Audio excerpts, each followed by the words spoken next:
Doctor, ronco mucho.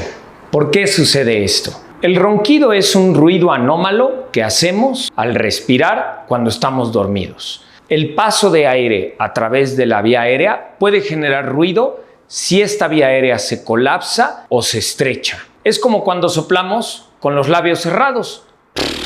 Generalmente hacemos un ruido si lo cerramos demasiado.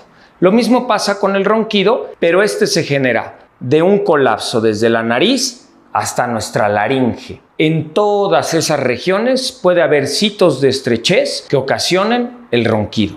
Si tienes problemas para dormir, respirar y tienes ronquido durante las noches, no dudes en buscar a un especialista. Si tienes alguna duda, déjala en comentarios.